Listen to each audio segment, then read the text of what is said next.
Bloomberg Audio Studios. Podcasts, radio, news.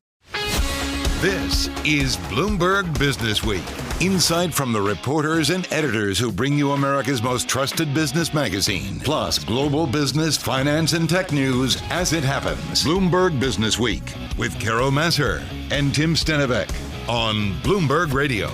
It is Bloomberg Businessweek. That's Carol Massar. I'm Tim Stenovec. A little quiz, Carol. What do Outside Magazine, the legendary Warren Miller film tour, the Map My Fitness suite of apps, yes, that includes Map My Ride, Map My Run, etc. This is something you know a lot about. The event registration platform Athlete Reg and the mountain biking site Pink Bike all have in common? I don't know. All right. Well, this is why I have you. Yeah, here's the answer. They're just a handful of the more than 24 brands under the umbrella of the outdoor media company Outside Interactive. It's a lot of stuff. Yeah, there's 25 brands there. Yeah. Some of them that are like legacy companies. Right. Some digital-only companies. Really runs the gamut. Robin Thurston is the founder and CEO. He's been trying to build the antidote to legacy and social media. He joins us from Boulder, Colorado, which I think makes a lot of sense, given the space that he's in. Totally. Second day in a row, we've had someone from Boulder on the program, too, by the way. I am keeping track. Robin, welcome. Before we get to what you're doing over at Outside Interactive, let's get more of your story, because you created Map My Fitness and sold it to Under Armour a bit more than a decade ago for $150 million. Then earlier this year, you bought it back from Under Armour. A lot happened in between. Give us the story there. Yeah, I've been certainly in this space for a very long time. I actually grew up as a bike racer, so even in the early 80s, I've been in and around the outdoor space. But what happened with MapMy is, we had a really good run and stewardship from Under Armour for a decade. And a couple of years ago, they sold another company we bought while I was there called MyFitnessPal. And I just kind of kept knocking at the door and saying, like, depending on what you do with it, I'd love to have an opportunity to buy it back. And that opportunity came up at the beginning of this year. And we pursued that, with them and found a good path to getting it back and not only rebranding it to the original Map My brands, but, having it underneath the Outside portfolio and starting to really deeply integrate it. So really exciting for me to have it back. And my co-founder, Kevin Callahan, was already working at Outside, so he's now helping me run MapMy again. So he was one of the original co-founders of MapMy, and so it's kind of like the whole family's back together. Is there like an anchor brand in the umbrella here? Is it MapMy? This was a relatively new addition to the portfolio, but is this like the anchor now? If I think about our biggest products, most recognized products, Outside Magazine, Outside Television clearly are anchors. I mean, we actually, when we bought them, we renamed the company Outside Interactive because it's the best brand in the category. Pink Bike is an absolute enormous site globally in the mountain bike community. It's been around forever. I mean, since basically when I started mountain biking. Yeah, I mean, 25 years. We bought it in 2021. So Pink Bike and Outside. But on the mapping side, no question, MapMy is our biggest asset now. We own Trailforks and Gaia GPS as well. And now we're the number 2 player in the mapping space with, nearly 100 million users in mapping and over 100 million users total for the Outside platform. So I don't like to use the term synergies because I think it's kind of like a throwaway word. But when you're talking about, a portfolio like this, there are certain synergies. I couldn't help but notice I registered for a cyclocross race a few months ago, Carol. Yeah. Bike Reg is the company that for more than a decade I've been using. You guys now own it, Robin, I've realized.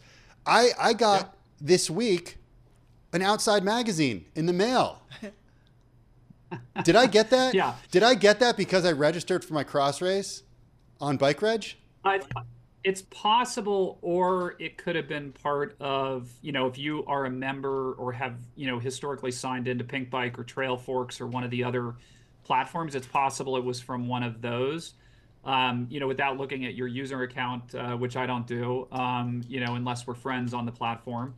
I wouldn't know unless we had client service look into it. But, the idea is, yes, those synergies exist so that we can cross-pollinate and really, single sign-on now, the entire platform. You use one login. We have one membership layer called Outside Plus that is, over $300 of value that we sell at $90 a year. That really gives you premium access to all of the pieces. And so the goal really was creating more of a first-party data platform that really, knows, when you switch, let's just say you're a skier and you're skiing in the winter, you're using Ski Magazine, you're using Gaia for the trail maps and things like that. And then all of a sudden you switch to mountain biking in the summer. Now we have a good idea about that in the ecosystem, and that allows us to serve, the best content and services to you kind of in real time and make suggestions so that you ultimately spend more time outdoors. So go to your website, 25 brands, 80 million and counting monthly reach, 28 million plus social followers, 200 plus employees. So Robin, how do you think about your 400 employees. Oh, sorry. Probably outdated. Oh, okay. Forgive me. 400. All right, you got to talk to your website people. Yeah, But I understand, like, things are moving fast. So how do you see you guys? Are you a content company? Is it about data, like getting a very niche population and a data set around them that's certainly going to be of interest to other people who will pay for that? Is it about marketing? Is it about advertising? Like, what is it? Well, I think the way we describe it, Carol, is that essentially first we want to inspire you through content. So the content piece is really important, and that could be video content. We have a 24/7 TV channel on both fast and linear still. That could be through any one of the brands from a content perspective in writing or audio, like the Outside podcast. So once you get inspired, then we want to basically shift you into activation. So, you gave a good example of Bike Reg. We want to suggest events that you could go do and then get you registered for those events. Or we want to suggest trails that you could go do and have you go do those, and then ultimately celebrate that. And celebration could come in the form of, recording and seeing what you did at the finish. It could be sharing it with friends and having those people celebrate that. And what we ultimately think about that journey is that if we can successfully navigate you through that you kind of keep going back for more. So the metric that I use often, our goal, to be clear, is we want you to spend more time outdoors. Never in human history have people spent as much time indoors. And we know screens are bad for people. We know that there is a mental health crisis. And, my view is that the outdoors solves that. And so our goal through that journey is to get you to do those things and ultimately activate and spend more time outdoors. Look, I think everybody agrees that we all need to be spending more time outdoors. I think about what you're saying, Robin, and Strava just keeps coming to mind. When are you guys going to buy Strava? Look, we're partners with them. Certainly there's interactivity between our platform and their platform. What I would say is, who knows? I mean, I think there's still going to be a lot of consolidation in the industry. I mean, we're still acquisitive. I know others are in the space. My view is that they have a good product. It's pretty narrow in my mind to outdoor categories. Like, if you think about something like MapMyFitness, it records over 450 different activity types. Strava, I think, has 40 activity types they record in, and it's frankly, I'd say, very concentrated in cycling and running. So I who knows what will happen in the future. Our view is that your data, so you as an individual user, you own your data, and you should be able to do whatever you want with it. There are certainly some people in the industry that are trying to create more closed environments, and I would say we're very much pushing for an open environment. All right, so was that on Strava? Tricky question. Maybe I'll leave it with that. Fair enough. I want to get right back to Robin Thurston, the founder and CEO of Outside Interactive. He's also the guy who created and then sold to Under Armour the MapMy suite of apps. He joins us once again from Boulder, Colorado. Robin, and we got a good bit of time left with you. There's a lot we want to cover, including the revenue model at the new-ish business. New-ish, I say. You've been there for a few years at this point now. But also go back in time a little bit and talk a little bit more about Under Armour and about MapMy. Just because you did end up joining after you sold the company a little over a decade ago to Under Armour, you were there for a couple of years, then you left and went off and did your own thing for a few years. What was it like watching them have the product as an outsider and then being an insider once again? I would say after I left, I was there about 3 years after they acquired us, and we acquired, a number of other companies to put into what was called connected fitness. When I left, I think, I had this sort of bigger vision for, more and more content around the subscription. And obviously at the time, the business had some challenges. And so, I decided it was, better to move on. I would say for the first couple of years after I left, I want to say I disconnected a little bit. Like I tried not to maybe overthink the fact I'd made a decision. I knew I'd sold the business and, it was no longer in my hands. I would say as they started to, sell off assets, I started looking at a lot more, obviously continue engaging with it, checking the product, sort of reliability of the product, and that's one of the reasons I was so excited to get it back because, they had stewarded it well. It was, 4.9 stars in the App Store for Map My Run and Map My Ride and Map My Walk. And so, I knew it was still in decent shape and growing. From a user base perspective. I mean, when I sold it to Under Armour in 2013, it was 20 million users. And when we just bought it back, it was 85 million users. So, they definitely had grown it. It's still growing organically very nicely. This is part of the benefit of being, Map My Run and Map My Ride were in the first 100 apps in the App Store in July of 2008. And so, it's still benefiting from that. It's still the way the algorithms work. It still has a lot of organic traffic globally and a lot of usage in the app every month. And so, I think I'm real, like we're relaunching right now, challenges, branded challenges. So we'll have a lot of brands on the platform, doing branded challenges this year in 2025. And we have advertising that's being turned back on for free users, and start to monetize it again and really get it back to the point of it being a very robust, not only monetization platform, but certainly developing new features. As you all know, in the finance world, if you're able to generate revenue, it's easier to build new features for users. Yeah, of course. Yeah, that is true. Hey, why do you think, there was a really interesting moment with apparel companies and digital. Nike had its Fuel Band. You mentioned Under Armour and connected fitness. Why do you think the apparel companies weren't able to make it work?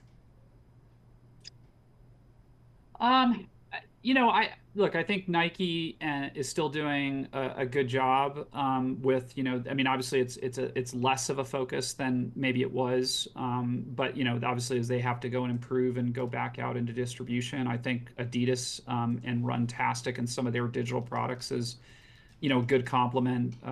ASICS owns Runkeeper, which was also one of the first early apps in the store when we were there. I think a little bit of it is just like, mixing, I call pure digital companies with, really shirts and shoes companies, and kind of like what that means. I mean, I think the most interesting thing about digital products is like, it's not a one and done, like when you think about an app, like you have to keep investing. And, I think as maybe some of the founders left these companies and there were changes, maybe they didn't have the same vision for what it could do for whether it be their e-commerce businesses or, how it touches the customer.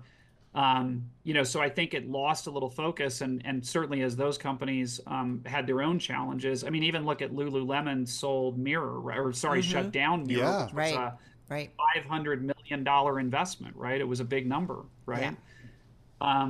So, I think a little bit of it's that mixing of, what I call pure digital and sort of app ecosystems with, basically apparel and footwear. Silly question for you, Robin, but we're Bloomberg and we are always curious, how do you make money? Are you profitable? Tell us about kind of the metrics of the business to understand, or help us better understand the viability going forward. And is it all a lot largely based on advertising and marketing?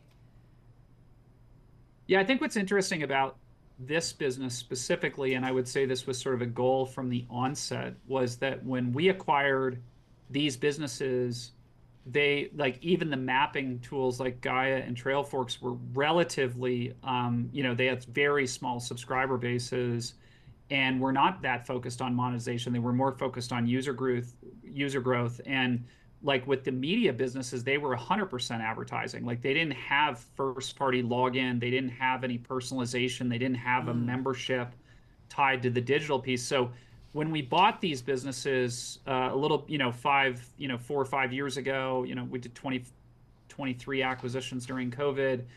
They were mostly advertising. And today we're now at this point, we are 50%, ARR subscription or sort of SaaS businesses with things like Bike Reg.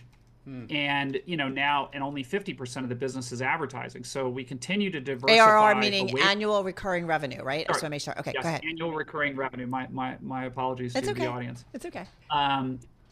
So these are subscription-based businesses, and we're really relying on that for the growth of the business. And so we need the support of the community and the users to buy those memberships, because that is how we're going to develop more and more features for them. We're relying less and less on advertising, although it's an very important part of our business, and we have incredibly important partners. Like I just got back from the Land Rover Defender Awards out in California. Yeah. Land Rover is an incredible partner for us.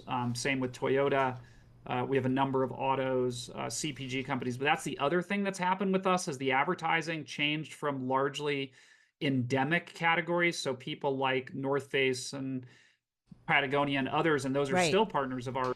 Now 50% of the advertising business is non-endemic. It's big autos and other partners because we have scale. Okay. So are you profitable?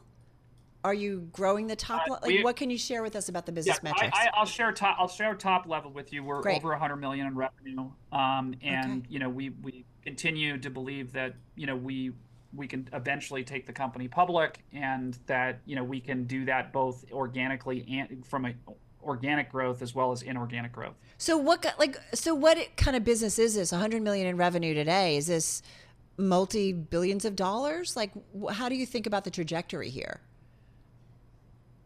Well, I think, one thing that you said, Carol, is like some people do perceive this as niche. I perceive outside very much as general wellness, and that everybody needs something in our ecosystem from a wellness perspective. And so, the addressable market for that, in my mind, is billions of people.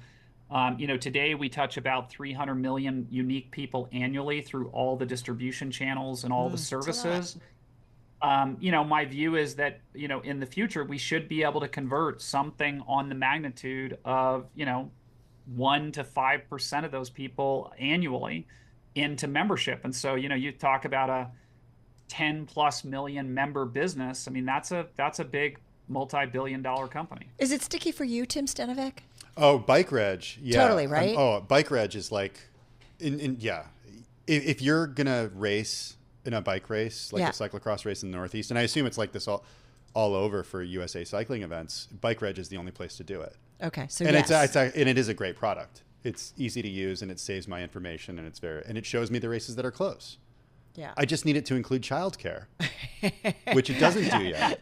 So I would appreciate that, Robin. There's a new revenue stream, Robin. So if you can make the little kids cross race, needs, you know what I'm talking about. I know what you're talking about. I got 3 kids. Yeah, so I'm wondering about other areas of business that you want to get into. If like these 25 brands, you said you're still acquisitive, but is there an area that you're not playing in right now that you want to play in?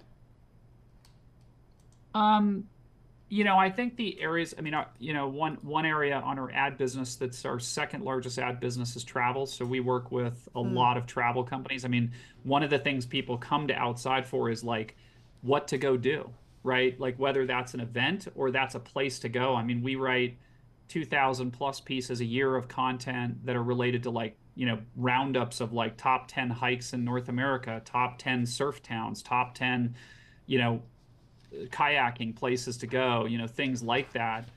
And so travel's a really big part of our business. And I think travel's an area where I think we can, if you think about Bike Reg, I think travel is an area where we can do a lot more for the customer. I think we can help in that journey. So akin to like Expedia or an Airbnb or like where can it's different. It's different because a lot of those companies do not focus on, what I'd call the sort of the details around, like think about a ski vacation, Carol. Like you're not just interested in the hotel you're going to stay in or the flight.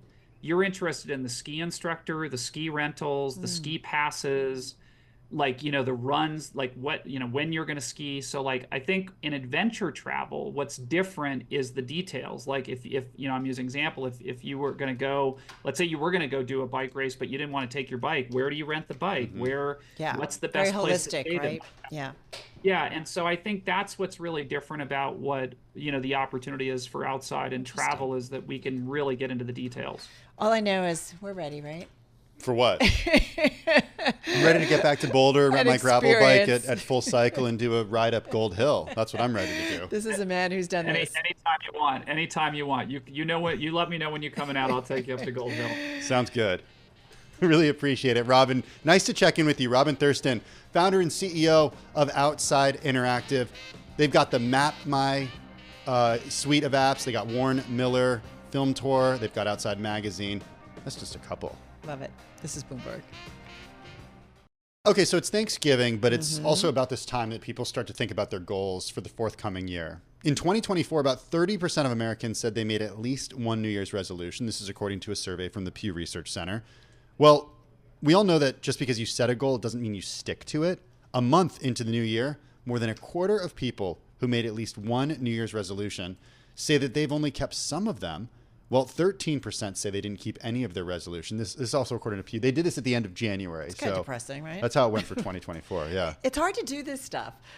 We have a next guest, though, who is into looking at kind of how you achieve goals and says that there's actually a science to settling and achieving those goals. She's Caroline Adams Miller. She's a psychologist and executive coach, author of many books, including her most recent, Big Goals, The Science of Setting Them, Achieving Them, and Creating Your Best Life. She joins us from Delaware. All right, Caroline, help us. How can we set big goals? How can we get there? How can we create a really good life and have balance and enjoy the journey? Well, it's so interesting. First of all, hello, I'm not a psychologist.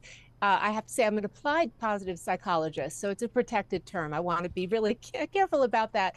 But thank you for having me, because goal setting is a huge topic. And of all places, I learned about the science of goal setting when I went back to school at midlife, went to the University of Pennsylvania in their first ever Masters of Applied Positive Psychology program, the Science of Happiness. And that's where I learned for the first time, after thinking I understood goal setting, I learned for the first time there is a science. It's the #1 ranked theory in management. It's called goal setting theory. It's by Locke and Latham. And my capstone that year was about the connection between the science of goal setting and the science of happiness, because we now know that not only is there a science to goal setting that is kind of stuck in academia that the mass market needs, but all success and all goals across all sectors of life is preceded by being happy first. And so you can't talk about goal setting without also talking about the science of emotional flourishing. So I connected those in my book, Creating Your Best Life, came out 15 years ago. But this year, right now, I'm completely committed to bringing the science, Locke and Latham's science of goal setting, to the world in the book Big Goals, because we really need it. We're still running on fumes, zombie theories like SMART goals or the law of attraction, just a bunch of urban legends. And we need the science. And it's just like after the bubonic plague in the Middle Ages, we have to go evidence-based in everything if we're going to survive and thrive. Listen, I can go to a Barnes & Noble and there's lots of self-help books. So tell me about this one. You talk about the science of goal setting. Tell me what we need to do so that we can kind of actually get to that place we want to be and be super happy. Sure. Well, there are a lot of books on goal setting. It's a very evergreen topic, but to my great surprise, most people do not know there's a science to it. So that's where my book is really different. And it's goal setting theory, Locke and Latham. I've added on 6 steps on top of that, the bridge methodology. It's in the business section. I just went into Barnes & Noble the other day, so it's not in self-help, but we all set goals. The thing is, we assume we know how to do it because we're all so busy doing different things in our lives. So the science is very simple. And what Locke and Latham found in this #1 ranked management theory of 73 theories, never had a replication crisis, that goals are divided into 2 buckets. Start there. A learning goal is when you're adding skills or knowledge in order to be able to accomplish that goal. And then performance goals are like checklists and recipes. You've done it before. You know what it takes to be excellent. The problem is too many people skip the learning part, go immediately to thinking they have to come up with a great outcome soon. Maybe it's expected of them. But when you mix them up, you get the greatest business disasters in history. And I'll just name a few. Ocean Gate's Titan submersible. They had a learning goal to create this thing, but they turned it into a performance goal to make money. Boeing 737 MAX, same thing. The Ford Pinto, same thing. Never skip the learning process, because that's when people are curious and engaged and getting it right before they're trying to have a specific outcome. So that's step number one when you're pursuing goals. Know the science. Do you see any of those? Those are the results. Like we can say in hindsight, yes, the 737 MAX disaster, the Titan submersible, Ford Pinto. Do you see any of this happening in real time right now when you look across the business landscape, where this is just everywhere playing out? What's an example? Well, I coach CEOs all over the world. I coach them in space and technology and artificial intelligence. And many of them have, let's say, investors and boards of directors who are insisting that they 3X or 5X or 10X their results in a year or 2 years or 3 years to get their money back. And I'm constantly explaining to boards of directors and CEOs what got you here may not get you there. You have to understand goal setting theory, because if you know it, you set goals correctly. They are well formed from the outset, and then it can cascade down. So you cannot skip the learning step. When you do, you get people cutting corners. You get something I call faux grit, where you're faking the fact that you've done something hard. So it's everywhere. Truly, it's everywhere. This is not an isolated problem. What? I think I did that on group projects in college a little bit. I spent so much time working on this, guys. Yeah. Well, does it have to be hard to be productive and good? No, okay. It does not. But what Locke and Latham said is that if you're looking for the best possible outcome, you want to be challenging and specific. So I always illustrate it by putting my hand out and past your fingertips. The problem is I raised my 3 great adult children during the self-esteem parenting movement, where we watered down the grades and everyone was a winner and you couldn't play tag. Can I just tell you, I hate that. Not everybody should get a trophy. Have we moved beyond that? So Have we moved beyond that? I don't know. I mean, inching that way. I'm not going to say yes, because the average grade where I went to college, Harvard, is an A-, and I can tell you, I didn't do nothing but A- work there, and neither did my friends. So the grade inflation has taken away the specialness of doing great work. So consequently, the millennials and sometimes Gen X, they get into the workplace and no one's ever given them real, honest feedback. And that's hard to hear the first time. I want to quickly say the adults in their lives did it to them. We're the ones who dumbed down the playgrounds. We're the ones who banned sledding because you could get hurt. I mean, that's on the adults. What I do think is important is everyone has a dream. Companies have goals. And I go all over the world talking about this and working with leaders. And I have to say, fewer than 5% of the people I work with have ever heard that there's a science to goal setting, goal setting theory. So I got to ask you, just got about a minute and a half left. Tim and I do a pretty good job. I'm going to say that. I'm just going to lay it out. Wow. I think we do a really... trophy from Carol. Thank you, Carol. We do. How can we be better? Like, what would you say is our first step we have to, in terms of setting out goals and being better in what we're doing? What do we do? Well, we got to listen to Paul better. We have to. Yeah. Yeah. Okay. Sorry, go Not ahead. going to happen. He keeps trying, but so give us our big first step. Just got about a minute. Big first step is have a goal, but I have to say I combined all the research is in this one book, Big Goals. So I'm just going to say go get the book. Everything you need is in there, but start with a goal. Oh, come on, Caroline. Give me 30 seconds of a tip. We know you want us to get the book. It to you. No, goal tell us setting theory. First step. Goal setting theory. Yeah. Pardon? No, first step. Yeah. First step.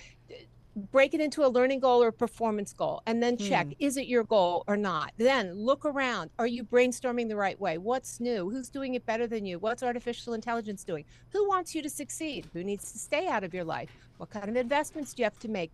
Do you have noise and bias in your decision-making process? Do you have good grit? Do you have humility? Do you have patience, passion? And do you have a record board standard for your outcome? So how's that? That's great. Thank you so much. I wish we had more time, but this was really fun. Caroline Adams Miller, her new book is Big Goals, The Science of Setting Them, Achieving Them, and Creating Your Best Life. You got to work on that faux grit.